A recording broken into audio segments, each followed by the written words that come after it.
నాడు పారిశ్రామికవేత్తలను వేధించి పంపించేస్తే నేడు బెస్ట్ పాలసీస్తో మళ్లీ పరిశ్రమలు తీసుకొస్తున్నాం. నేను ఒకటే మిమ్మల్ని అందరినీ కోరుతున్నాను, అన్ని అయిపోయినాయని నేను చెప్పడం లేదు, కానీ ఒక శుభ ఆరంభం. ఈ రోజు నరేగా స్థానంలో జీరాంజీ వచ్చింది. నేను ఒకటే హామీ ఇస్తున్నా, దీన్ని పూర్తిగా సద్వినియోగం చేసుకునే మొదటి రాష్ట్రం ఆంధ్రప్రదేశ్ రాష్ట్రం. అది కూడా మన డిప్యూటీ సీఎం పవన్ కళ్యాణ్ గారి ఆధ్వర్యంలో జరుగుతుంది. ఈ దేశానికి మనం అందరం కూడా గుర్తుపెట్టుకోవాలి, right time, right leader, right place, that is Narendra Modi. Narendra Modi గారి నాయకత్వంలో 2047కి భారతదేశం నెంబర్ 1 రాష్ట్రం దేశంగా తయారవుతుంది. నా కోరిక, మిత్రుడు పవన్ కళ్యాణ్ గారి కోరిక, స్వర్ణాంధ్రప్రదేశ్ గా ఆంధ్రప్రదేశ్ ను తయారు చేయడం. అశోకుడి కాలంలో స్వర్ణగిరి 4వ క్యాపిటల్, అది కర్నూలులో ఉంది. మొన్నే బంగారు గని అక్కడ ఓపెన్ చేసి జొన్నగిరి అనే పేరుని మళ్లీ ఒరిజినల్ నేమ్ స్వర్ణగిరిగా మార్చాం.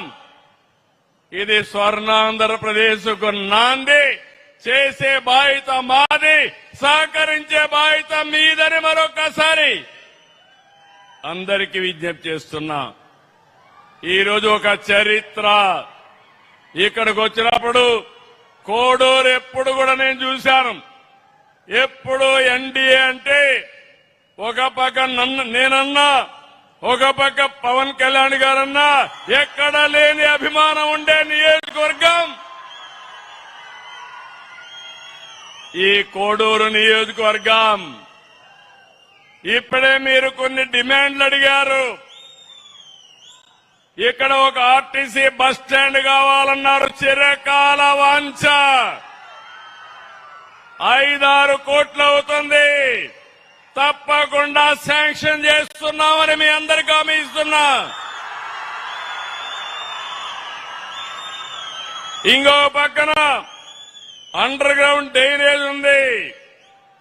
దీనికి రూర్బన్ కింద పవన్ కళ్యాణ్ గారు వారి డిపార్ట్మెంట్ లో 8 కోట్లు శాంక్షన్ చేసి అది కూడా పూర్తి చేస్తారు.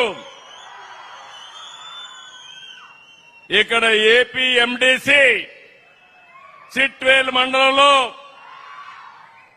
పిల్లల కోసం ఒక స్కూల్ పెట్టమన్నారు. దీనికి కూడా ఒక 10 కోట్లు అవుతుంది. ఇది కూడా శాంక్షన్ చేస్తున్నామని మీ అందరికీ హామీ ఇస్తున్నా. ఇంకో పక్క కోడూరు వెంకటగిరి రోడ్డు చిరకాల వాంఛ, 22 కిలోమీటర్లు ఫారెస్ట్ క్లియరెన్స్ ఇచ్చి ఇది పూర్తి చేసే బాధ్యత ఎన్డీఏ ప్రభుత్వం తీసుకుంటామని హామీ ఇస్తున్నా. రాయలసీమని ఒక హార్టికల్చర్ హబ్గా తయారు చేస్తున్నాం. ఇప్పుడే దేశంలో ఎక్కువ హార్టికల్చర్ పంటలు వచ్చే స్థానం మన రాయలసీమ. దానికి ఈరోజు జీరాంజీ కూడా ఉపయోగపడుతుంది. కేంద్ర మంత్రి గారు చౌహాన్ గారి దగ్గర 2 ఉన్నాయి. ఒకటి రూరల్ డెవలప్మెంట్ ఉంది, రెండోది అగ్రికల్చర్ ఉంది. తొందరలోనే 1,00,000 కోట్ల రూపాయలు పెట్టుబడితో 40,000 కోట్ల రూపాయల ప్రభుత్వం, 60,000 కోట్ల రూపాయలు ప్రైవేట్ ఇన్వెస్ట్మెంట్ తీసుకొచ్చి రాయలసీమని ప్రపంచానికి ఒక హార్టికల్చర్ హబ్ గా తయారు చేసే బాధ్యత మాది.